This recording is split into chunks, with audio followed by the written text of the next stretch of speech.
So ముందుగా మీకు ఈ చరిత్ర ఇవన్నీ మీకు తెలుసు కాబట్టి మీరు ముందు నుంచి చూస్తూ వస్తున్నారు. మీరు ఎన్నో జర్నలిస్ట్గా ఎన్నో వార్తలు కూడా రాసి ఉన్నారు కాబట్టి, విశ్లేషించారు కాబట్టి, ఈ మూసీ పరివాహక ప్రాంతాలు నిన్న ఎంజీబీఎస్ బస్ స్టాండ్ మొత్తం మునిగింది. కారణం ఏంటని మీరు అనుకుంటున్నారు? ఒకటి ఏమిటంటే ఎంజీబీఎస్ కట్టినప్పుడే ప్లాన్ దీవిలో కట్టినారు, మధ్యలో ఉంటుంది అది. అక్కడ జైన్ల సమాధులు ఉన్నాయి, మల్లికార్జున మరణ గుడి కూడా ఉంది అక్కడ.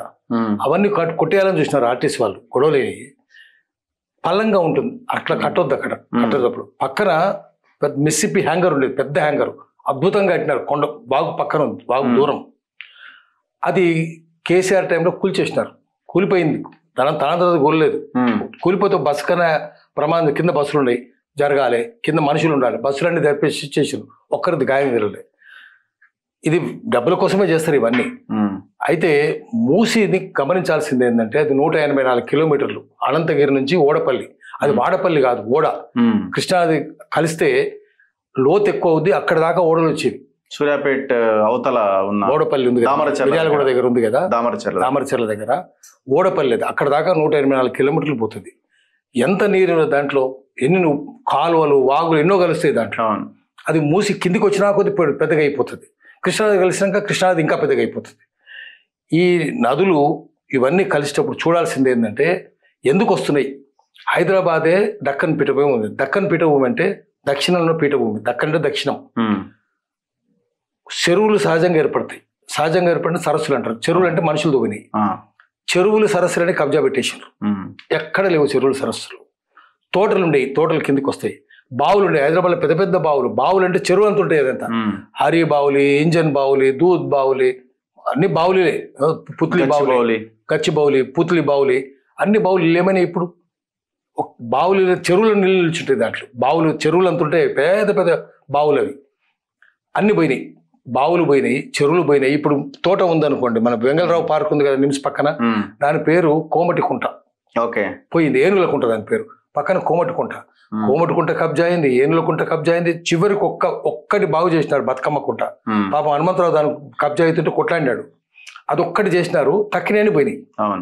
ఇప్పుడు అది వర్షాలు పడితే అవి పీల్చుకుంటాయి, దాంట్లో వచ్చేసి చేరుతాయి. అవి లేవు, అవి ఎక్కడ పోతాయి? ఇప్పుడు మా ఇళ్ళలోకి నీళ్ళు వచ్చినాయి అంటే అది కరెక్ట్ కాదు. మీరు నీళ్ళలో పోయి ఇల్లు కట్టుకున్నారు, మీరు పోయినారు నీళ్ళలోకి, అవి నీళ్ళలోకి రావడం కాదు. దానివల్ల ఈ వరదలన్నీ వస్తున్నాయి. ఒకటి. తర్వాత గవర్నమెంట్ వాళ్ళు కూడా గ్రహించాల్సింది ఏంటంటే, కేసీఆర్ గవర్నమెంట్ అయినా ఈ గవర్నమెంట్ అయినా ఆఫీసర్లు ఒకటే కదా, ఆఫీసర్లు చేయాలి, అది రాజకీయ నాయకులు కాదు. రేవంత్ రెడ్డి ఉన్నా కేసీఆర్ ఉన్నా చేయాల్సింది ఏంటంటే, చాలా అధ్యయనాలు జరిగినాయి. సెప్టెంబర్లోనే మూసి పొంగుతుంది. మూసే కాదు, కృష్ణా కూడా. ఎప్పుడు 1908 సెప్టెంబర్ 17 మనం చూసినాం కదా. దాని హైదరాబాద్ కొట్టుకుపోయింది అంత మొత్తం. తర్వాత అనేక సార్లు వచ్చినాయి. పెద్దది వచ్చింది 1962లో వచ్చినాయి. అప్పుడు రాణి కుముదినీదేవి మేయర్, ఫస్ట్ ఉమెన్ మేయర్ ఆమె హైదరాబాద్లో. ఆమె గల్లీ తిరిగింది. 62లో 1000 మంది పోయారు. మళ్ళీ 72లో వచ్చింది.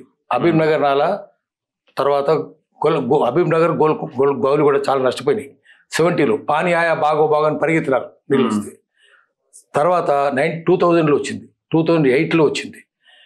వరుసగా వస్తూనే ఉన్నాయి. ఇప్పుడు మళ్ళీ వచ్చింది. ఇన్నిసార్లు దీని మీద అధ్యయనం కూడా జరిగింది. ఎందుకు సెప్టెంబర్లోనే వస్తున్నాయి? ఎందుకంటే వర్షాకాలం, అది హైదరాబాద్ కొట్టుకుపోయే ప్రమాదం కూడా ఉన్నది.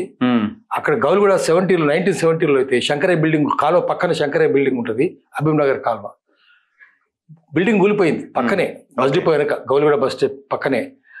అప్పుడు చాలా మంది చచ్చిపోయినారు, కొట్టుకుపోయినారు. ఇంత జరుగుతుంటే గవర్నమెంట్కు ఏమైతుంది? అది ఈసా నది, ఇది మూసా నది. మూసా అంటే వాళ్ళు పెట్టిన పేరు ఏంటంటే, మూసా అంటే మోజెస్, ప్రాఫెట్ మోజెస్ ప్రవక్త, అది యూదు మతం స్థాపించిన ఆయన. ఈసా అంటే జీసస్, ఈసా అంటారు, ఈసాయి అంటే క్రిస్టియన్స్ అని. సో ప్రవక్తల పేర్లు పెట్టినారు వాళ్ళు. ఈసా, మూసా రెండు సంఘంలో కలుస్తాయి, బాపు ఘాట్ దగ్గర కలుస్తాయి. అక్కడ నుంచి ఎక్కువైపోద్ది. ఇప్పుడు ఎన్నెన్ని పెద్ద చెరువులు.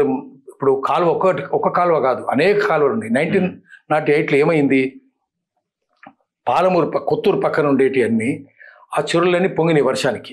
అవి పోయి కింద పడి ఒక్కసారి బ్రీచ్ అయ్యి గండిపడి నందుల కత్తలో కలిసినాయి. నందుల కత్త చెరువు పోయి ఇంకా కింద వేరే చెరువులు కలిసి అవన్నీ కలిసి పిరంగి నాలలో పడ్డాయి.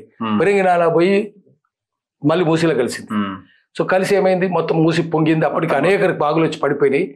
పొంగుతున్నది, మళ్ళీ 2 నదులు కలిసిన ఈసా మూసా నది ఇంకా పొంగింది. పొంగితే ఏమైంది మరి, దాన్ని ఏమైనా ఏం చేసినారు, అప్పుడంటే చేయలేకపోయినారు.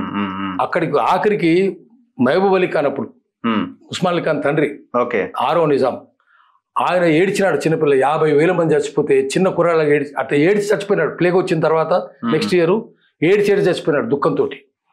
ఆయన ఆఖరి గంగమ్మ తల్లికి నువ్వు నివాళి ఇవ్వాలి, నువ్వు సమర్పించాలంటే బంగారు చాట్లో ముత్యాలు తీసుకొని పోయి మూసిలేసినాడు. ఇస్లాం ప్రకారం తప్ప చేయకూడదు, కానీ జనాన్ని ధైర్యం రావాలని చేసినాడు. మరి మీరేం చేస్తున్నారు, అక్కడ పోయి పక్కనే మూసినది పక్కన కూర్చొని రోజు ఏడ్చేవాటము.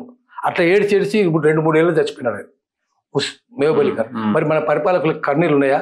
కన్నీళ్ళు లేవు, మనసు లేదు. నిజాం మంచోడు అంటలేను, దొంగలే వాళ్ళంతా పీడించిన వాళ్ళే, కానీ వాళ్ళకంటే అధ్వానంగా తయారైనారు ఈ ముఖ్యమంత్రులు. స్పందన లేదు, చలనమే లేదు, ఆర్ద్రత లేనే లేదు వీళ్ళకు. ఇప్పుడు ఎందుకు వస్తుందంటే, ఇప్పుడు ఆ మూసి కాలువ కనబడుతున్నది సరే, అది కూడా కబ్జాకు గురైంది. నీళ్ళు ఎక్కడైతే ఉండాల్సిన చెరువులు మొత్తం, నాలాలు మొత్తం కబ్జా అయినాయి. ఎక్కడ పోతాయి? అవన్నీ చెరువులోకి వస్తాయి. దాని కెపాసిటీ ఇంత, ప్రవాహం ఏమో దానికంటే ఎక్కువ రెట్లు ఎక్కువ. ఇప్పుడు ఎక్కడైనా మట్టి ఉందా పీల్చుకోవాలంటే? అది లేదు. ఇప్పుడు చూద్దాం, కాంక్రీట్ కదా మొత్తం, రోడ్లు దాని పక్కన మీరు ఫుట్పాత్లు మొత్తం కాంక్రీట్ కదా, ఫుట్పాత్లు కాంక్రీట్, బిల్డింగ్లు, తర్వాత చెరువులన్నీ పోయినాయి. ఆ నీరు ఎక్కడ పోవాలి మరి? పూర్వం ఏమయ్యేది, భూమి అయినా పీల్చుకుంటుంది, చెట్లుంటే చెట్లు పీల్చుకుంటాయి. చెట్లు లేవు, అడవులు లేవు, తోటలు లేవు, బావులు లేవు, చెరువులు లేవు, అన్ని పోయినాయి. ఇప్పుడు ఈ ఫిరంగి కాలువ దాదాపు ఇబ్రహీంపట్నం దాకా 80 కిలోమీటర్ల దూరం పోయి ఇబ్రహీంపట్నం కలుస్తుంది. అటు నుంచి మళ్ళీ కిందికి పోతుంది. అవన్నీ ఎక్కడున్నాయి ఇప్పుడు? అన్ని ఫిరంగి నాలనే కదా, అన్ని నాలాలు పోయినాయి. బుల్కాపూర్ నాలా పోయింది, హబీబ్ నగర్ నాలా పోయింది, అన్ని బుల్కా నాలా అన్ని పోయినాయి. నాలాలు పోయినాయి, కాలువలన్నీ పోయినాయి, చెరువులన్నీ పోయినాయి, బావులన్నీ పోయినాయి, తోటలు లేవు. భూమి ఉంటే భూమి, తోటలు మీరు వ్యవసాయం చేస్తున్నారు, పీల్చుకుంటాయి. బావులు ఉన్నాయా? మోటార్ బావులు ఉన్నాయా? మోటార్ బావుల్లో కూడా నీళ్ళు పోతాయి. మోటార్ బావులు కూడా లేవు, ఏమైపోతుంది? అందుకని అవన్నీ సిటీలోకి వస్తున్నాయి, మూసీలోకి వస్తున్నాయి, మూసి పొంగుతున్నది. ఇప్పుడు వీళ్ళు ఏమంటున్నారు అంటే, ఇప్పుడు బీఆర్ఎస్ వాళ్ళు చేసేది ఏంటంటే ఒకేసారి వదిలిపెట్టిరు, ఉంచి అందుకే ఇది అయిందని అంటారు. అంటే ఒకేసారి వదిలిపెట్టకపోతే గడ్డి మునిగిపోతుంది. సో అంచనా ఉండాలి, జనానికి అంచనా ఉండాలి, పరిపాలకులకు అంచనా ఉండాలి, మున్సిపల్ కార్పొరేషన్ అంచనా చేయాలి, ఇరిగేషన్ వాళ్ళు అంచనా వేయాలి. ఇదేంది ఫుల్ రిజర్వాయర్ లెవెల్ ఉంటుంది, ఎఫ్ఆర్ఎల్ ఒకటి ఉంటుంది. ఇప్పుడు ఈ వానకి పరిస్థితి ఉంటే ఇంతకంటే డబల్ పడితే ఇంకా ప్రమాదం. హైదరాబాదే పోతుంది, అన్ని సిటీలు అట్లనే, బెంగళూరు అట్లనే అయిపోయింది. బెంగళూరు అంతే, ఢిల్లీ అట్లనే అయింది. ఢిల్లీ ఎంత వరదలు వచ్చినాయి మొన్న? ఎందుకు వస్తున్నాయి ఇవన్నీ? హైదరాబాద్ ఒకటే కాదు, ఢిల్లీ కావచ్చు, బెంగళూరు కావచ్చు, కలకట్టా కావచ్చు. ఎందుకు వస్తున్నాయి అంటే మొత్తం కాంక్రీట్ జంగిల్ అయిపోయింది.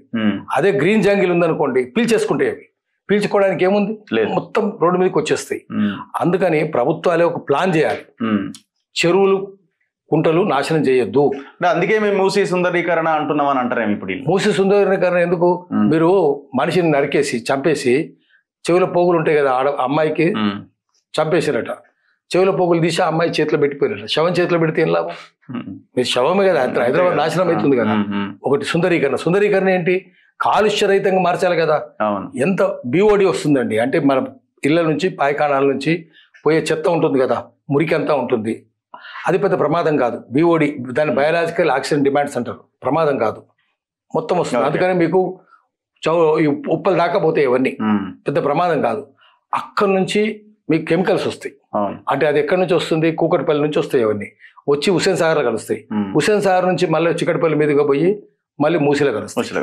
అక్కడి నుంచి కెమికల్స్ వస్తున్నాయి, అది చాలా ప్రమాదం. ఇంకా ముందుకు పోయినాక ఇంకా ఫార్మా పొల్యూషన్ వస్తుంది, డేంజర్. డాక్టర్ OS రెడ్డి ఉండగా ఆయన ఇన్స్టిట్యూట్ ఆఫ్ జెనెటిక్స్ ఆయన ఏం చేసిండు, స్టడీ చేసిండు. NFC నుంచి రేడియో యాక్టివ్ మెటీరియల్ వస్తుంది, యురేనియం అవశేషాలు వస్తున్నాయి. అది పైన నల్ల చెరువు, ఉప్పల్ చెరువు, కింద పీర్జాదిగూడ చెరువు అన్నీ కలిసి అది మూసీలోకి వస్తుంది. అది ఇంకా పెద్ద ప్రమాదము అని చెప్పినాడు. అంటే యురేనియం కొంచెం పర్మిసిబుల్ లెవెల్లో ఇక్కడ కూడా ఉంది, ఎందుకంటే భూమిలో ఉంది. ఇంకోటి ఏమో NFC నుంచి వచ్చేది, దాన్ని శుద్ధి చేస్తుంటే యురేనియం, దాని నుంచి అవశేషాలు వస్తాయి, వచ్చి అందులో కలుస్తాయి. కానీ నల్లమల్లో యురేనియం ఉంది, మట్టిలో ఉంది, కింద ఉంది, పైన కూడా కొంచెం ఉంటుంది. వరదకు వచ్చేసి కొట్టుకొచ్చి చెరువులో పడుతుంది. అయితే అది ప్రమాదమా కాదా అంటే ప్రమాదం కాదు. ఎందుకంటే ఎక్కువ పడితే ప్రమాదమే. <1% ఉంది. ఉస్మాన్ సాగర్లో ఉంది, గండిపేటలో ఉంది, బుద్దోల్ చెరువు అంటాం, హిమాయత్ సాగర్, బుద్దోల్ చెరువులు ఉంది, గండిపేట చెరువులు ఉంది, హుస్సేన్ సాగర్ చెరువులో కూడా ఉంది. అయితే హుస్సేన్ సాగర్ తాగరనుకోండి, అవి తాగుతాం. కానీ అవి తాగితే పెద్ద ప్రమాదం, ఎందుకంటే చాలా 0.1 అట్లా ఉంది, 0.4 ఉంది, పర్మిసిబుల్ లెవెల్లో ఉంది, అది ప్రమాదం కాదు. కానీ అక్కడ NFC నుంచి వచ్చేది మాత్రం ప్రమాదకరంగా ఉంది. అది ఎక్కడ దాకా పోద్ది, అట్లా పోయి మూసిలో పోయి వాడపల్లి పోయి కృష్ణా ప్రకాశం బ్యారేజ్లో జరుగుతుంది. ఎక్కడ పోతాయి, ప్రకాశం బ్యారేజ్లో ఈ చెత్తంతా పోతున్నది. సో అందుకని ఇది మా దగ్గరనే ఉంటుంది, కాలుష్యం అని అనుకోవద్దు, కాలుష్యం ప్రపంచవ్యాప్తంగా ఉంటుంది. సో ఇక్కడ దీని పర్యవసానం ఏమవుద్ది అంటే అమెరికాలో కూడా ఉంటుంది. ఎందుకంటే దాంట్లో ఉండే వెక్టార్ బ్యాక్టీరియా జీన్ మ్యూటేషన్ అయిపోతుంది, భూమిలో తిరుగుతుంది కదా, 24 గంటల్లో అక్కడ ఉండే బ్యాక్టీరియా కూడా జీన్ మ్యూటేషన్ అవుతుంది, మందులు పనిచేయవు, సూపర్ బగ్ అంటారు. సూపర్ బగ్ పరిష్కారం ఏం సరే, హైదరాబాద్ మునగకుండా ఉండాలంటే మునగకుండా చేయాలంటే మళ్ళీ పాతది మోక్షగుండ విశ్వేశ్వరయ్య అద్భుతంగా చేసినాడు. దాన్ని ఏం చేసినారు, మీరు అంత నాశనం చేసినారు కదా, ఆయన పరిష్కారం కూడా చెప్పినాడు. ఆయన 120 ఏళ్ల క్రితం 1920లో కంప్లీట్ అయినాయి అవి, 110 ఏళ్ల క్రితం ఆయన చెప్పినాడు. అద్భుతంగా ప్లానింగ్ ఇచ్చినాడు, అవన్నీ నాశనం చేసినారు కదా. దాన్ని బాగు చేయడానికి ఖైరతాబాద్ నుంచి ఇప్పుడు ఇంకా 111 జీవోలో కూడా మొత్తం కాంక్రీట్ జంగిల్ చేసేస్తాం, మొత్తం కాంక్రీట్ జంగిల్, కన్వెన్షన్ సెంటర్లు ఇవే అన్ని ఇవే ఉంటాయి, పెద్ద పెద్దవి వస్తాయి. అసలు ఆ నీరు తాగొచ్చిన తర్వాత అది పాటబుల్ అంటే కుండలు పెట్టుకొని తాగేది, పాటబుల్ వాటర్ కాదు, తాగడానికి వీలు లేదు, అంత భయంకరంగా తయారవుతుంది. ఎక్కడి నుంచో తెస్తారట, బుద్ధిని రావాలి గవర్నమెంట్లో ఉన్న వాళ్ళకు, ఇంజనీర్లకు కూడా. తుమ్మడేటి నుంచి ప్రాణహిత నీళ్లను తీసుకొచ్చి మల్లన్న సాగర్ నుంచి హైదరాబాద్ చామరిపేటలో కలుపుతారట. అది ఎంత ప్రకృతి విరుద్ధమైన పని. తర్వాత నేషనల్ వాటర్ పాలసీ కూడా విరుద్ధమైన పని. నేషనల్ వాటర్ పాలసీ ప్రకారం అది ఎక్కడుంది, గోదావరికి 100 కిలోమీటర్ల దూరం ఉంది, మహారాష్ట్ర బార్డర్లో ఉంది. అది అక్కడ నుంచి గోదావరిలో తీసుకురావాలి. ముందు చేయాలంటే ఎంత, లిఫ్ట్ చేయాలంటే 18 ఇటాచి పైపులు పెట్టాలి, పంపులు పెట్టాలి. అది ఎంత అవుద్ది, దాని ఖర్చు ఎంత అవుద్ది, దిగుమతి చేసుకోవాలి, ఫారెన్ ఎక్స్చేంజ్ పెట్టాలి. చేసినాక ప్రతి ఏడాది నీళ్లు తోడాలి కదా, ప్రతిరోజు తోడాలంటే ఎంత కరెంట్ అవుద్ది. ఆఖరికి ఏమవుద్ది అంటే, మనం నల్ల నీళ్ళు పట్టుకుంటాం కదా, 20 రూపాయల బాటిల్ ఉంటుంది కదా, నీళ్ళు 20 రూపాయలు అవుతుంది. స్నానం చేయాలంటే కూడా 10 బకెట్లు చేయాలనుకోండి, మీకు 2000 రూపాయలు అవుతుంది. దాని బదులు కంపెనీ పెట్టేస్తే అయిపోద్ది కదా, ఈ నీళ్ళే ఉంటాయి కదా, ఈ నీళ్ళే ఉంటాయి కదా. సో ఇవన్నీ చేసి తర్వాత ఒక రివర్ బేసిన్ నుంచి నీళ్ళు తేవద్దు, అక్కడ ప్రజలు నోరు కొట్టేసినట్టు. ఎందుకంటే రూల్ ఏంటంటే, అక్కడ పరివాహక ప్రాంతంలో 60% ప్రజల అవసరాలు తీరాలి. అక్కడ గోండులు ఉన్నారు, వాళ్ళు నోరు కొట్టేస్తున్నారు, వాళ్ళకి తాగడానికి ఇవ్వాలి, వ్యవసాయానికి ఇవ్వాలి, పరిశ్రమలకు ఇవ్వాలి. ఆ తర్వాతనే 40% మాత్రమే తీసుకుపోవాలి. మొత్తం వాళ్ళు నోరు మూసేసి నోరు కట్టేసి తీసుకొస్తున్నారు. ఇప్పుడు హైదరాబాద్ పరిష్కారం ఏంటంటారు? కృష్ణానదిని ప్రక్షాళన చేయాలి, కృష్ణానది నీళ్ళే మనం వాడాలి, గోదావరి నీళ్ళు దేవద్దు. ఎందుకంటే కాంట్రాక్టర్లు ఇస్తే మెగా కృష్ణారెడ్డికి, కేసీఆర్ కు, రేవంత్ రెడ్డికి లాభం కలుగుతుంది. వాళ్ళు లాభం చూసుకొని చెప్తారు అక్కడ నుంచి తీసుకొస్తామని. తుమ్మడేటి తప్పు, నయనాల గోవర్ధన్ గట్టిగా ఫైట్ చేసింది పాపం. మళ్ళీ ఆయన తీసుకొచ్చి మీరు ఇంటర్వ్యూ చేయండి, గట్టిగా మేము కూడా పోయి గట్టిగా తప్పని చెప్పినాం. గద్దరు కూడా వచ్చింది మా వెంట. అది అన్ని తప్పుడు పద్ధతులు తీసుకొస్తున్నారు, ఎందుకంటే పైసలు కావాలి. ఇన్ఫ్రాస్ట్రక్చర్ అంటేనే రాజకీయ నాయకులు, కాంట్రాక్టర్లు వీళ్ళందరూ కలిసి తింటారు, పైసలు తింటారు. ఇన్ఫ్రాస్ట్రక్చర్ లేకుండా కదా నీళ్ళు వచ్చినాయి హైదరాబాద్ సిటీకి. గొలుసు కట్టు చెరువులు ఎంత అద్భుతంగా ఉన్నాయి. ఇప్పుడు ప్రాజెక్టు కడితే కూడా ప్రాజెక్టు కింద ఎకరం బారాలంటే 5 లక్షల రూపాయలు అవుతుంది. అదే చెరువు కింద అయితే 5,000కి పంట పండుతుంది, 5,000కి ఎకరం పంట పండుతుంది. ఇది ఎందుకు చేస్తున్నారంటే కాంట్రాక్టర్లకు పైసలు కావాలి, రాజకీయ నాయకులకు బుద్ధి లేదు కదా. ఆఖరి ప్రాజెక్టులు కడితే సామాజిక వ్యయం ఎంత అవుతుంది, ప్రజలు ఎంత నష్టపోతారు, ఎంతమంది చచ్చిపోతారు చూస్తాం కదా. ఏ ప్రాజెక్టు కట్టినా కూడా ప్రాజెక్టు కట్టోడు దేశద్రోహి, ప్రకృతి కూడా ద్రోహేవాడు. అందుకని ప్రకృతిని కాపాడుకోవాలి, ప్రకృతి పరంగానే చేయాలి. మళ్ళీ మూసీ నది ఇంత జరుగుతుంటే, ఇన్నిసార్లు నేను చెప్పిన కదా వరదలు 1908 నుంచి మనకు ప్రతి సంవత్సరం సెప్టెంబర్లో జరుగుతాయి. 1908 నుంచి మన దగ్గర ఆధారం ఉన్నాయి, అంతకంటే ముందు లేదు మనకు. 1908లో జరిగింది, 1962లో జరిగింది, గుర్తుంది.